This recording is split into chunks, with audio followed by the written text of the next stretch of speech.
Money FM 89.3. Best of breakfast. Morning Shot. Welcome to Morning Shot. I'm Audrey Seek, and today we're diving into workplace policies. They're meant to keep things clear, setting expectations and helping organizations run smoothly. But sometimes they can blur the line between fair management and just plain overreach. Think of the work demands being made after hours, or in this digital age, digital monitoring. Where should the boundaries really be drawn, and what happens if they aren't clear? To help us make sense and unpack all of this, we're joined by Raunak Bhandari, Regional HR Leader at Google. Raunak, welcome to the show. Thank you. Thank you for having me this morning. It's great to have you here with us. So let's start broad, with the basics here. When we talk about boundaries, quote unquote, in workplace policies, what exactly do we mean, and why are they so important in the first place? That's such a good question. Think of boundaries as formal and informal lines that exist at workplace.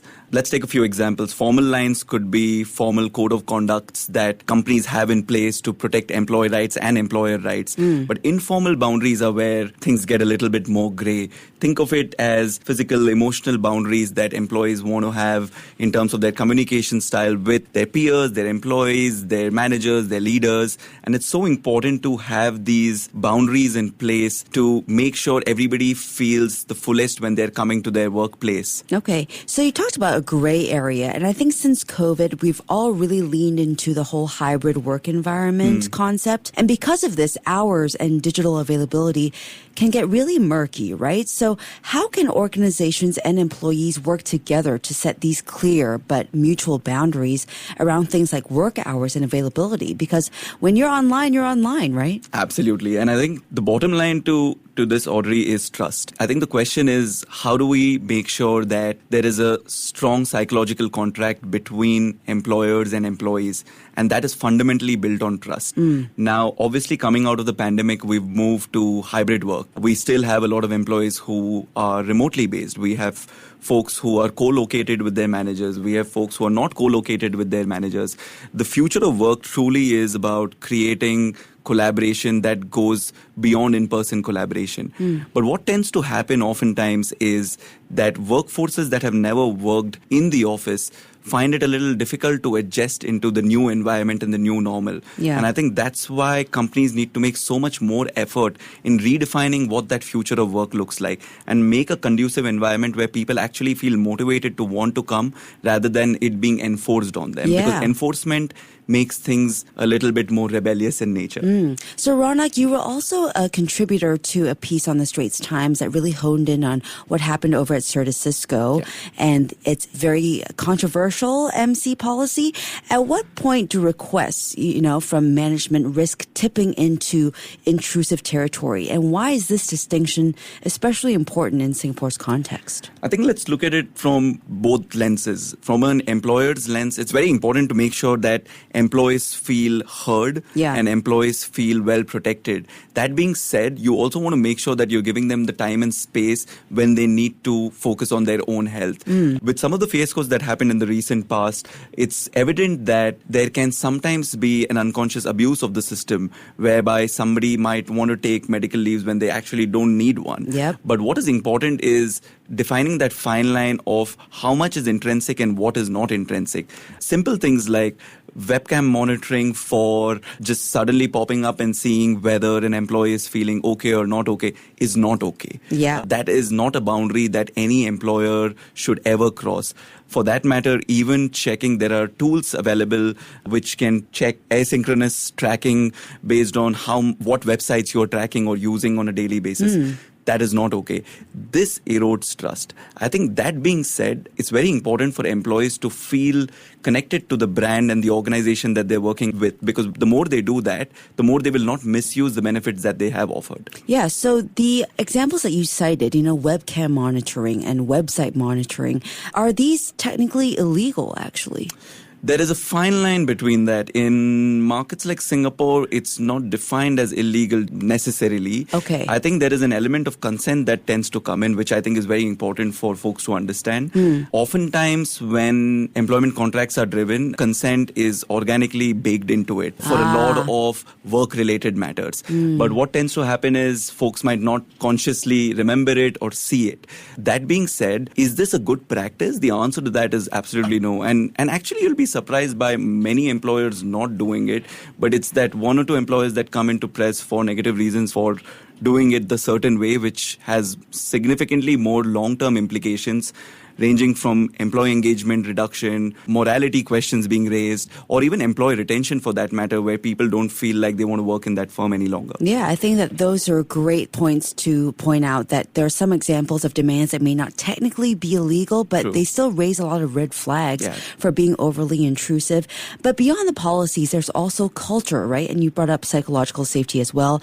How does an organization create a true sense of psychological safety where the employees feel comfortable speaking up or even, challenging the status quo? There's this economic HR concept called anti-fragility, which really rings a bell when you ask this question. Oftentimes, folks in companies are said that you need to be very resilient, which is essentially you have a change that comes in because of which you need to bounce back. But oftentimes in today's day and age, bouncing back is not enough. And you need to be more anti-fragile. And anti-fragile basically means that when a change happens, you're bouncing back so much harder. And employees need to feel psychologically safe to be able to be more anti-fragile. And what that essentially means is, how can organizations create an environment through which everybody can feel safe to speak up?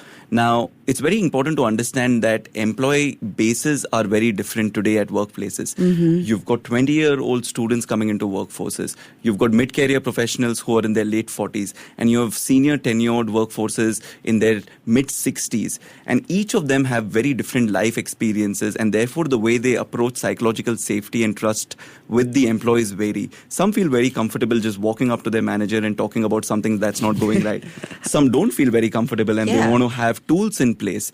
Some want to report something anonymously. Some are okay with their identity being shared. So how can an organization create tools, systems, processes in place to ensure that all voices are heard equitably?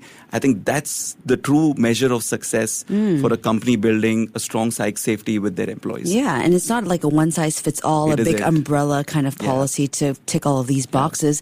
And leadership, clearly plays a big role here. So what's management's responsibility in protecting, employees' right to disconnect as well? And what behavioral changes are needed at the leadership level to make that a reality? I think it's so important to walk the talk. And I think asynchronous communication needs to not just be promoted, but celebrated. And what that means is we could have folks who are specially abled and have special needs. We could have working mothers who are just coming back from their maternity leave and looking after their kids. And it's so important to give them that flexibility when they need. And it's important for employees to define that flexibility and have the right communication in place to ensure that everybody around knows that they need that flexibility when they need that flexibility. And therefore, leaders need to set the right tone for it. One of the concepts that sits very well with me, and this is something that we strongly advocate for at Google as well, is that you don't fit into the culture, but you add to the culture. Fitting to the culture means that I need to get into something that you already have.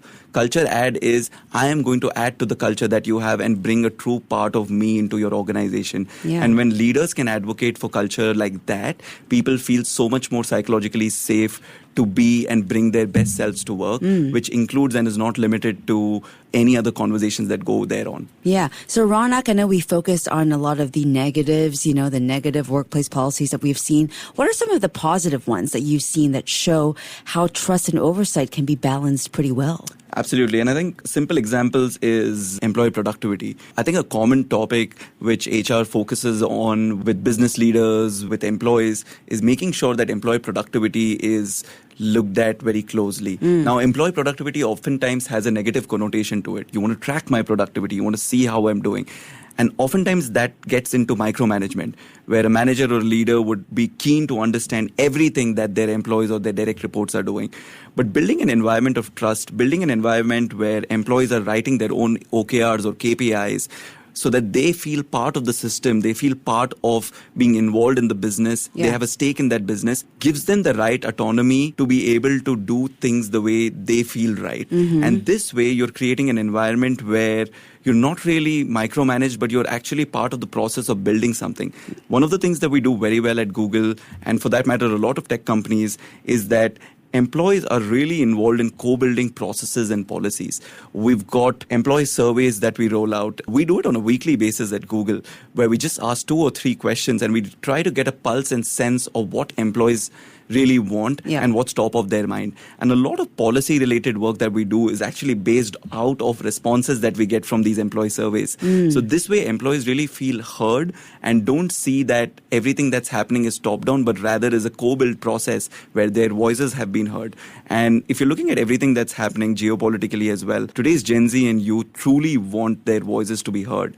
And that's simply what we're trying to bring into workplaces, where we are basically saying, how can we make sure everyone's voices are heard so that you're part of the process in building something? Yeah. So when it comes to productivity, to your point, we have seen more and more people and more companies lean away from the whole work from home policy, and they want people to return to the office.